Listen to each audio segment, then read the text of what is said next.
half in the bag. There's some kind of Dracula?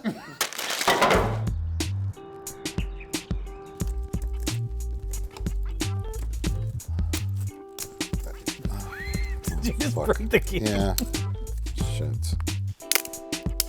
Oh my God. I don't know why this is happening. I don't know why you're breaking this. I can't control my own body. It's just weird. I think I'm letting out my frustration. Should we explain? People love it when we complain about our movie theater experiences. Yeah. We start our video talking about that. Oh my God. There was a moment in the theater where I wanted to just start pounding my fist on the seat because I became so mad. And this is so minor. That's the thing. Well, it's not minor when it's consistent. It's like a thing it's like someone picking at a sore. Yeah. Well, we went and saw Nosferatu in the theater. Yes. And let me just briefly say, when I arrived at the theater, there were 2 cars in the parking lot. And I said, Then you showed up. We went inside the theater. 4 people. I think I have hypersensitivity to my surroundings. Some people are oblivious. In a movie, I have hypersensitivity because I want it to be dead silent. Well, especially a movie like this, where there's so much silence to begin with. Unless it's a bizarre, rare circumstance, I usually don't eat anything. I hate eating popcorn in the movie theater. I just don't like doing it because it distracts me from the movie. I like to focus on the movie. I like to hear every little bit that's going on. I don't like being distracted. And some movies it doesn't matter. Whatever, but certain movies I just like to focus on the movie. And this, I don't know, it's in the morning, like someone has to get a big tub of popcorn. And they weren't obnoxious, but it was probably a small handful thrown in the mouth and chewed with their mouth open to make the loudest crunching sound at very specific intervals of about maybe 15 seconds. It's like it's like what, Homer Simpson? It was like that. And it was a crunch. During dead silence scenes 15 seconds later, crunch. And it was like Chinese water torture. That's how I describe it. Because normally I say, oh, someone just chewing in the back, or just ignore it. But it was so perfectly intermittent, and it became so annoying, and it started to make me really frustrated. Yeah. Well, he finally ran out of popcorn, thank God. It's funny, before the movie, there was, we go to the Marcus Theater, and they had the ad before the movie for their new unlimited popcorn bucket. Their new deal, you buy a popcorn bucket for $25, and then every time you go back to the theater, you can bring your bucket and they'll refill it. Endless refills for $5. And now that feels like a threat. Well, yeah. It is a threat. It is a threat. But anyways, despite our viewing experience, which a lot of people out there will go, what's the big deal? It was so annoying. If you're watching an action movie where there's nonstop noise anyway, you wouldn't even notice it, but this movie is so deliberately quiet in parts. Right. Many parts that, yeah. You can make popcorn quiet if you chew with your mouth closed. So that's a hot tip for anyone out there. I would say any foods, not even just popcorn. Just chew with your mouth closed. In general, like a normal human being that isn't a Neanderthal. Yeah, you don't have to chew with your mouth open and make loud crunching sounds. It's just it was annoying, but we're here today to talk about Nosferatu. Come to me. Nosferatu. This is a movie about a girl who fantasizes and then has telepathic bedroom fun with the bad boy vampire. Then the vampire gets obsessed with her and tries to delete her husband. The best way she could think of to delete the vampire is to literally have extremely long bedroom fun with him until they both expire. I think her husband would have preferred to try a wooden stake instead. That was not your review. That was not my review or my synopsis. That came from a user review. We're bringing back all the old staples, complaining about theaters, dumb user reviews. Yeah. I thought, Movie theaters are back, baby. I mean, I guess that kind of spoils it, so I'm sorry, but... Well, Nosferatu, the original film, came out in 1922, and this is a direct adaptation of it, so there's not a whole lot to spoil. Well, before I read dummy user reviews, Jay, what are your initial thoughts? I loved it. I would say it's like the best Exorcist sequel. Not just there's scenes in the movie that are similar to The Exorcist with her like writhing on the bed and Willem Dafoe standing over her, but even the idea of like science versus nature versus things we can't explain, that's a big theme. And Willem Dafoe's character is constantly trying to explain to people that like there's a world beyond science that we don't understand. I don't understand it, but I'm at least willing to acknowledge that I don't understand it, as opposed to trying to repress it, which is another theme of the movie. Repression, because of the era it takes place in, individuality, sexuality. There's a lot going on in this movie. Not as much going on in The Lighthouse. Did you watch The Lighthouse? I watched it last night. Oh, that's the best homoerotic fart film you're ever going to see. But I wrote down my takeaway, which I wrote this takeaway down because I did my thing where I type up user reviews. Sure. This is for Nosferatu, not for The Lighthouse. I'm sure there's great ones for The Lighthouse. Oh God. But the overwhelming consensus, it has like a, I don't know, 90% critic, and it's like 75% audience. Are you talking about Lighthouse or Nosferatu? Nosferatu. Okay. And I was like, well, okay, that's pretty good. And then I looked and I found the 1 stars, and the overwhelming consensus with the 1 stars is that it's boring and it ends abruptly, and there's too much sex in it. Oh my God. And I'm like, so I was curious, like many comments about how people were so bored that they walked out. So in that case, I was like, okay, if they're bored and they're walking out, that means the movie is challenging, right?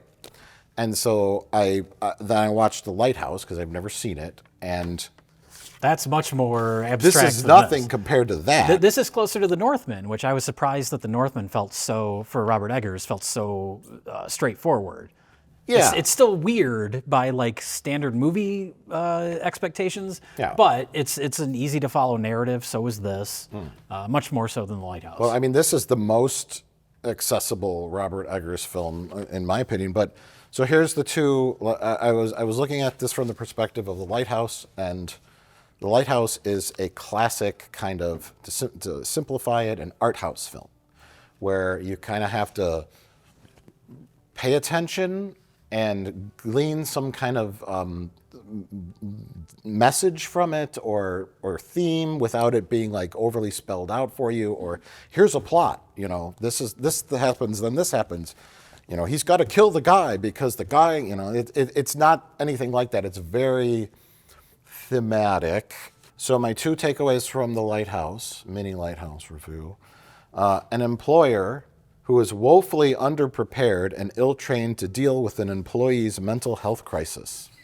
That's takeaway 1. That's pretty good. Takeaway 2, which is the more obvious one: a dark and disturbing portrayal of insanely repressed homosexuality. There you go. I'm sure reviews of Lighthouse were like, I couldn't understand what they were saying, I didn't know what was going on, and blah, blah, blah, blah. But you watch that movie and all the little things are there. I mean, obviously there's that moment where they're like hugging, they're drunk, and they like almost kiss, and he is asking him about his wife, and Willem Dafoe is like brilliant. Oh, yeah. In that movie. The dialogue. That's why Robert Eggers keeps casting him. The dialogue is so like rich and of the time. Mm-hmm. Thought one night you was bound to split me skull in twain, but you're a good un. Obviously, there's the mermaid, the female imagery of the mermaid. Mm-hmm. He finds the little like carving of the mermaid. He's furiously trying to masturbate to it and unable to achieve climax. And there's the phallic imagery of a lighthouse itself. There's literally a shot that's like sideways of the lighthouse, and then it goes like this, like an erect penis. Yeah, and then his backstory, mysterious backstory, Robert Pattinson's backstory, where he kills a guy. He's a logger, trees, phallic. A guy gets crushed by logs. Maybe they had a homosexual encounter, and the guy didn't take kindly to it, and he killed him. And who the hell knows? But all these like visual things are there. That's not that's not the plot. Yeah. That's like the theme that you're supposed to get from it. And I was expecting something more depthful and kind of like convoluted, and because of the negative reviews. And then I watched this, and it's a fairly straightforward retelling of Dracula, which Nosferatu is a ripoff of Dracula. So I always joke that Nosferatu is the first Asylum film. It's a mockbuster. Transformers comes out, so then they make Transmorphers. There's some German company that wanted to make an adaptation of Dracula, didn't want to pay for the rights, so they just made it. And they changed all the character names, they cut out a few characters, changed the ending, which ties in with this, where it's more the strong female character. I haven't seen the original Nosferatu since like film school.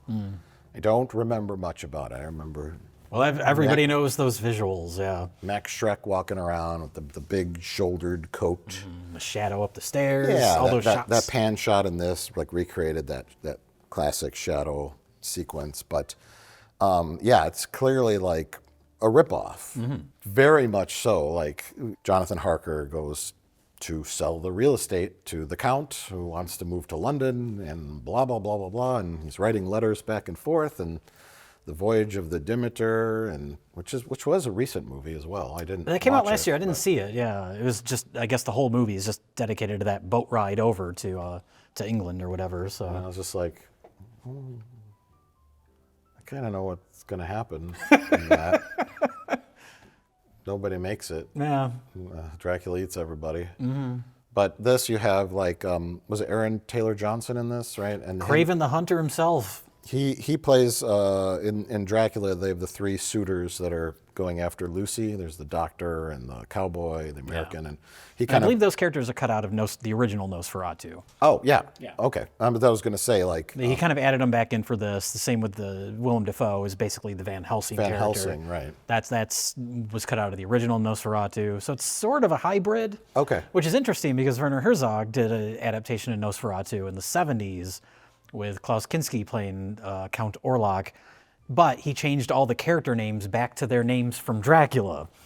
So it's just a big mess of taking things from Nosferatu, taking things from Dracula, mixing them up, but they're both basically the same story anyway, just lots of detail stuff. I've had enough of this Dracula shit. He is coming to us.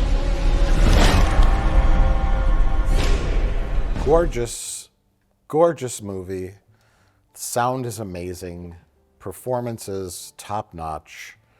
I think I just watched The Lighthouse yesterday, so I think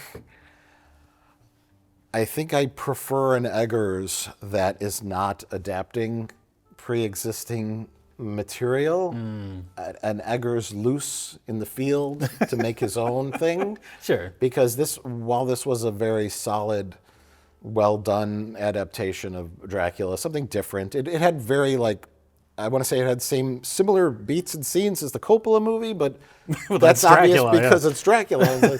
So it's like he took his own different twist on it. And considering some of the things I read, I'll read you some. Okay. Because the amount of outrage that I read, I kind of was shocked by. I read something, I tried to avoid too much about the movie going into it because I wanted to go in fresh because I like Robert Eggers. But I read a little bit of people laughing in the theater every time Lily Rose Depp had like a convulsion, which is like the most horrifying fucking thing ever. Yeah. But she's making funny faces, so people in the theater laughed. So it's like shit like that, or it's like, why do you even go to a movie? It's the worst movie I've ever paid to see.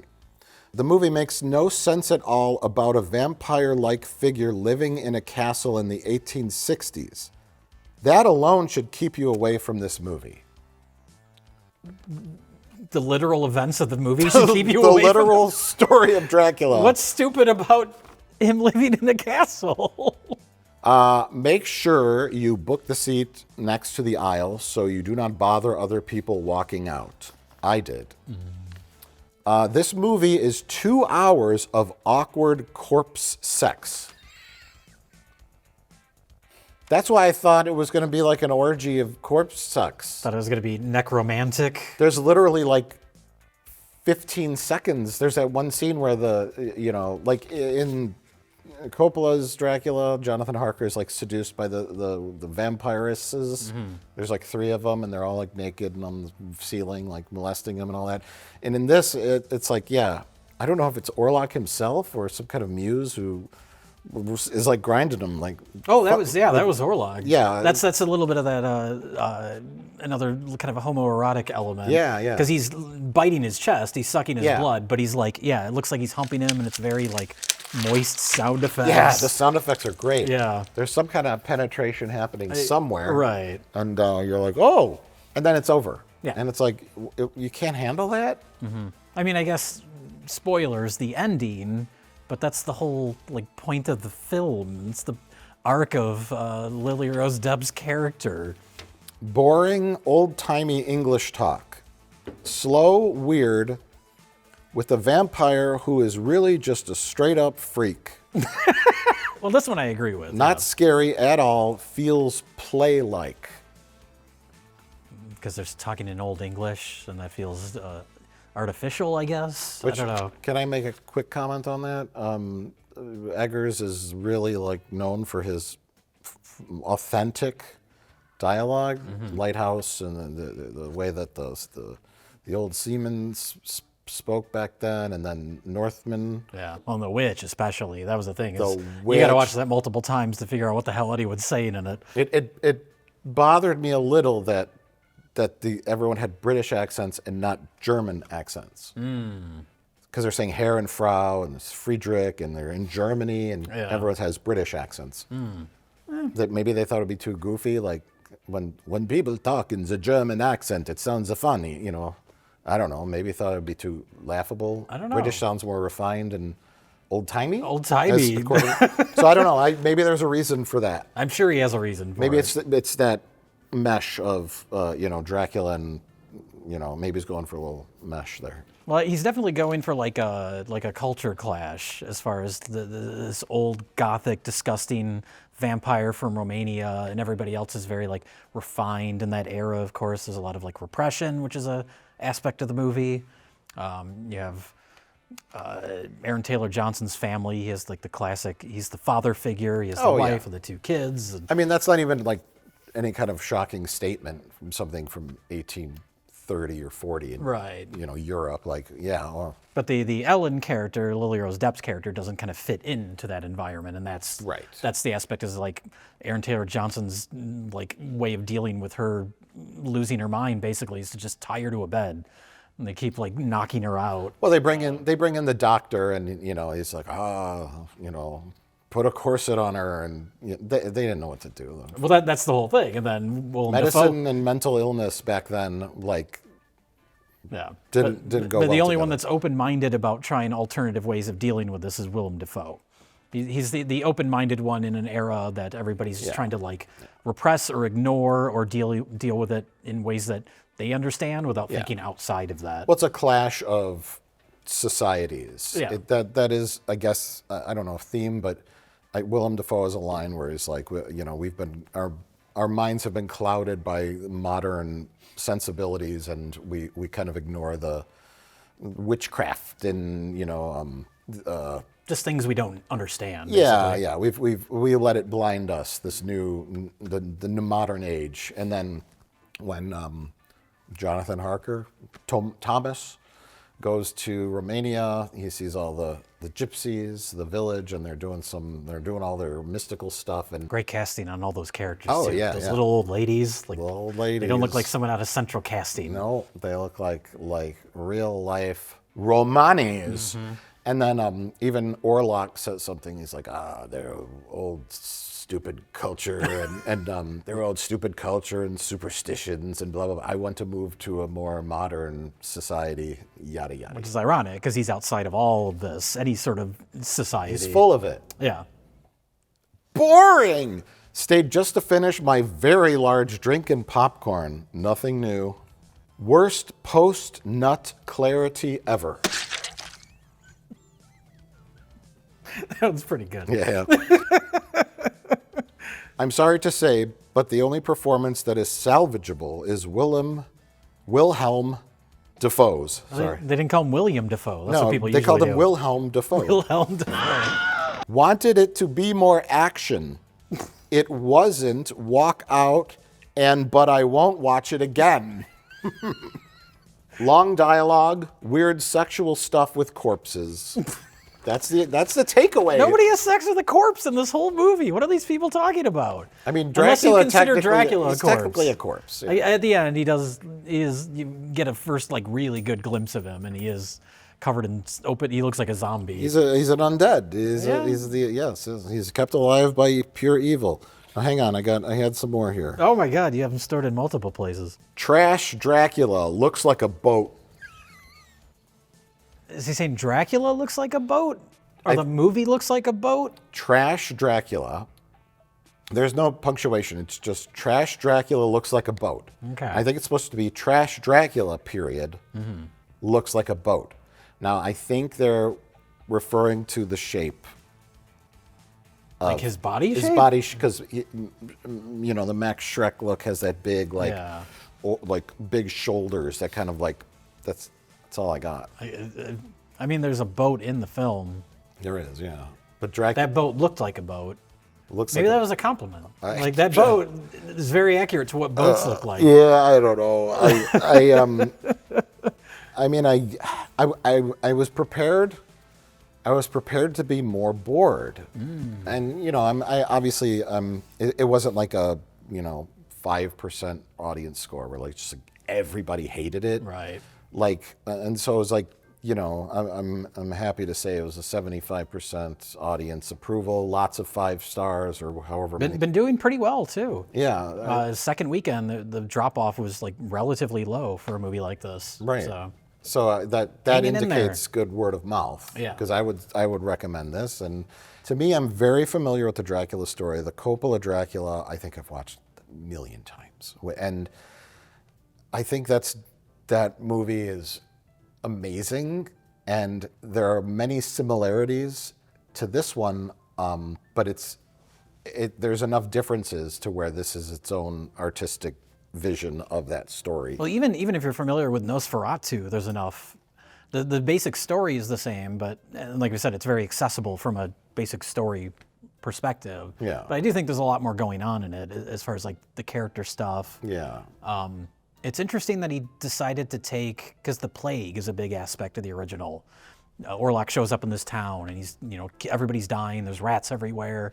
There's this great shot, and it's kind of in this version, where there's like a line of people carrying caskets down the street. Remember that. It's a great shot in the original movie, and that's like a big component of it. And in the Werner Herzog one too, the whole town has basically like accepted their fate, that they're gonna die, so they're just gonna enjoy what they have left. So there's this great part where this couple, they're at like an outdoor table and they're eating this fancy dinner and they're all refined and they're just surrounded by rats and they're just like ignoring the problem.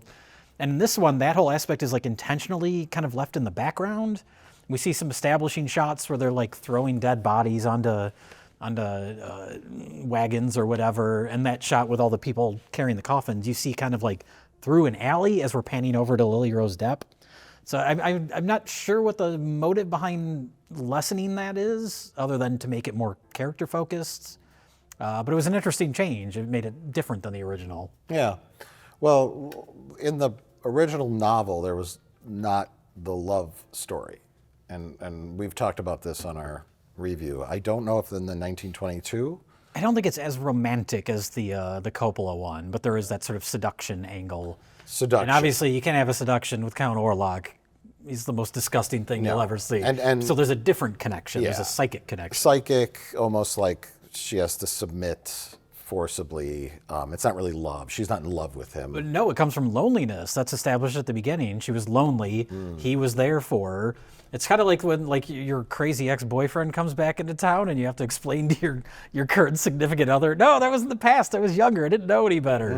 Okay. Because when she starts dating, or when she's with Thomas, she says that loneliness or those feelings or that psychic connection to Count Orlok is severely diminished. So she's damaged goods. She's damaged goods. She had a fling once in the past with a fucking monster man, and now it's coming back to haunt her. So she's into the bad boys. I get it. I get it now. Okay, yeah. But in Coppola's Dracula, you got Gary Oldman, and he's portrayed as the actual Dracula. Vlad the Impaler, yes, and he's slaughtering and yada yada yada yada. And there's a little Romeo and Juliet thing. They shoot an arrow into the castle that says, "My love is dead," and then she kills herself. And then he comes back, no, and then he takes his sword and says, "Damn the church," and he stabs a styrofoam cross and drinks the blood of evil and becomes immortal and becomes the Dracula. We don't really know how Orlok became him. It doesn't really matter. But then, he grows old. He gets a giant bun. And he discovers Mina through Jonathan Harker. And she, of course, reminds him of his lost love. And he is reawakened. But he could turn into young, handsome Gary Oldman when he chooses. Now that he's drained all the blood of the crew of the Demeter. And he goes back. But this is like the romance or the connection is completely different. So that was refreshing. It's more about like loneliness and manipulation and things like that. It's a little darker, a little less. And Count Orlok is just like this disgusting monster through the whole movie, which was great. Bill Skarsgård. Now he's Pennywise, and now he's this. I would call this like instantly kind of an iconic, like his performance, that voice, like the scenes when Thomas first shows up at his castle. Oh yeah, they're around the fire, and he's mostly in silhouettes. That booming voice. That's the sound design. In this is so amazing, and the cinematography, the visuals. I think some people are kind of goofing on the fact that he has a mustache. Oh. I think people think that might be silly because he's a monster, and monsters, I guess, shouldn't have mustaches. And I don't know. I haven't listened to like Robert Eggers interviews. I'm assuming it's a reference to Vlad the Impaler. If you've ever seen any like paintings of him, he always has a big mustache. Everyone had beards back then. I think it's that or like just the historical accuracy of the era. I think Dracula had a mustache in the original novel.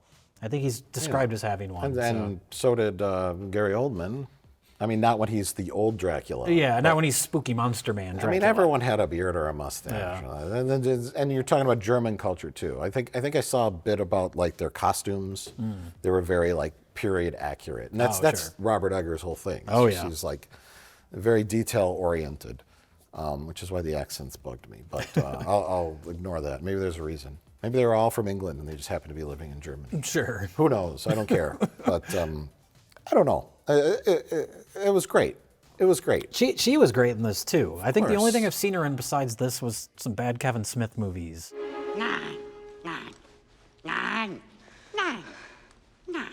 I know originally because Robert Eggers was talking about making this movie since way back when he made The Witch. It was going to be made before The Lighthouse and before Northman. And at that point, it was going to be Anya Taylor-Joy. So I don't know what changed between then and now, but... Could we have a Dracula running loose out there? The interpretations of it are...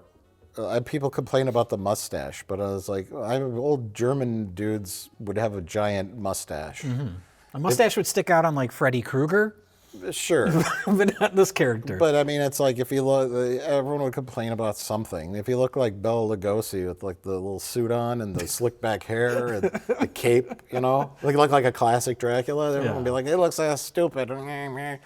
But yeah, he was like, the way of speaking, it's like he struggled to speak because he's a living corpse. Yes. And he's rotting. and it's like a different portrayal of a vampire, a true vampire, like a monster. Yeah. That will, and the sucking from the blood right from the heart. Yeah. It was neat. That disgusting barfing up blood. It was very like, it wasn't elegant. No. You kind of look back at Dracula's and you think the elegance of it, like the lean you back and bite your neck. And then, it's just a drip. But this was just so grotesque and animalistic and disgusting. Yeah. And the ending was just, it was moving. Yeah. It was, it was someone's like it ended too abruptly. I'm like, no, it ended perfectly. Like the lights coming in the room, you know, what's his face is there. He basically betrayed Nicholas Hoult just to end the nightmare. Yeah. And well, the whole movie is everybody telling Lily Rose Depp like how to deal with whatever's going on with her. So the end is her kind of taking control. sure. Yeah, she makes the call. Yeah. It's funny too, because speaking of ending abruptly, the first time I saw the original Nosferatu, because that's a famous public domain movie, like Night of the Living Dead. There's a billion different versions of it. So I had a VHS copy in high school, like when I was first kind of getting into movie history and stuff, watching old silent films. And that, whatever version I had on VHS of Nosferatu in high school, it wasn't the whole movie. So I was watching it, and it's like he gets off the boat, which is like halfway through the movie, and then it just ended. I was like, oh, that's Nosferatu? So for the longest time, I thought that they just didn't finish the movie or something. Did it go to fuzz and then like a Skinamax movie? No, comes I in think it just cuts to black, from what I remember. I wish I still had the copy of it. I could look it up. But whatever version it was, I don't know if they just ran out of tape. It just ended.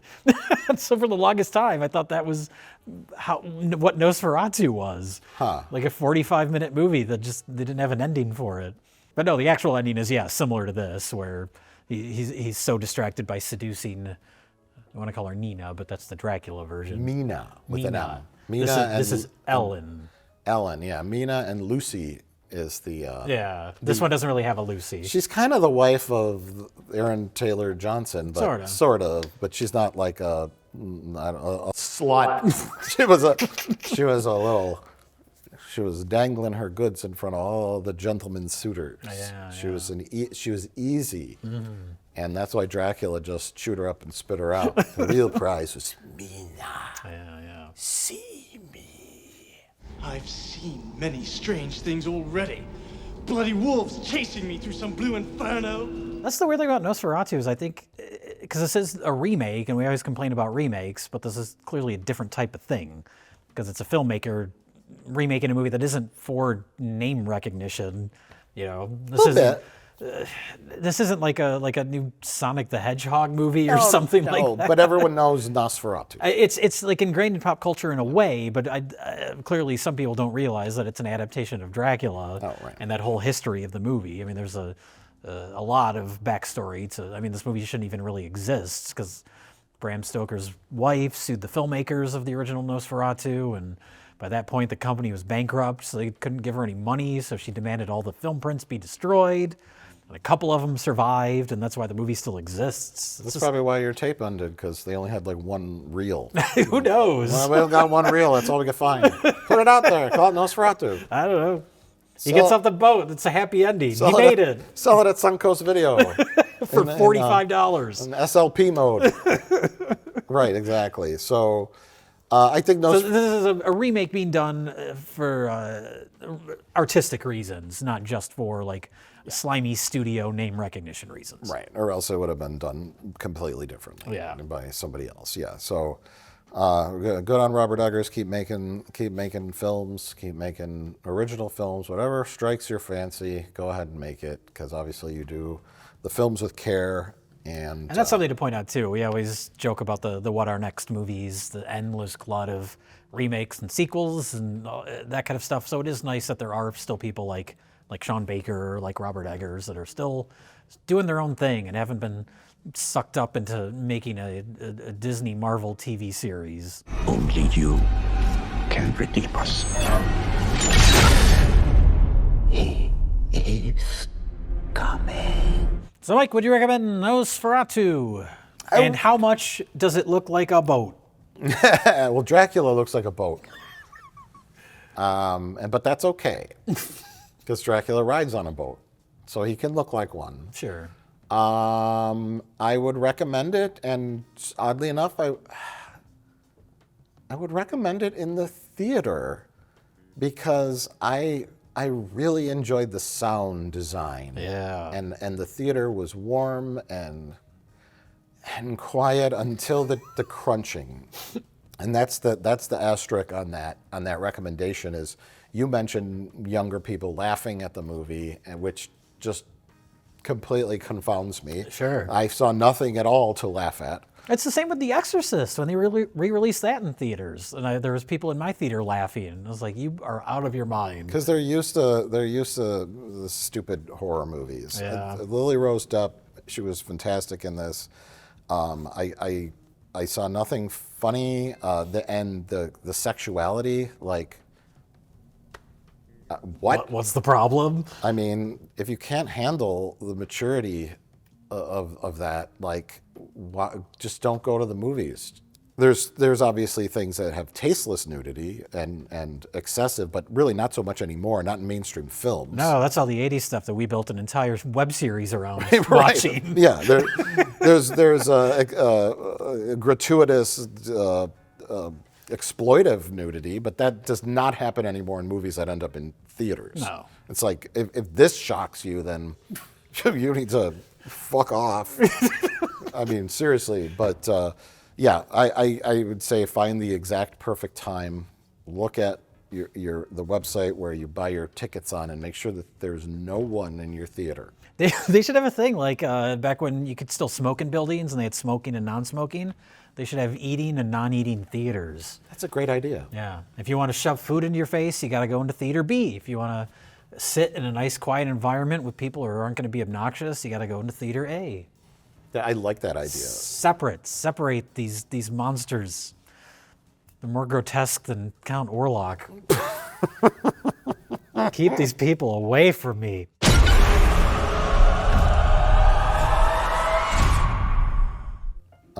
So yeah, that's that. Check it out one time, won't you? Check it out one time, won't you? That movie has a version of Dracula. It all connects. Now that should have been the Dracula in this movie. The attack of the octopus people. That's tonight's movie. And boy, is it scary. His little hand puppet sidekick, bring him along too. That would be like the, I was actually thinking early on of this movie, there's like the early shots of whatever the town is called. Visburg? Visburg or something. And it looked like visually it reminded me of the Muppets Christmas Carol. That is like, there's going to be Muppets showing up in this movie. Kermit the Frog is Thomas. Ooh. Animal would be the Renfield. Oh yeah, there you go. He's coming! No, Count Orlok would probably be, because all those movies, they always have like the one human actor. Like Muppets Christmas Carol is Michael Caine. So Count Orlok would probably have to be the human. Oh. But you still have it be Bill Skarsgård. No, the count. 1, 2. If you go with a puppet. 3 nights. On the 3rd night, I fuck you.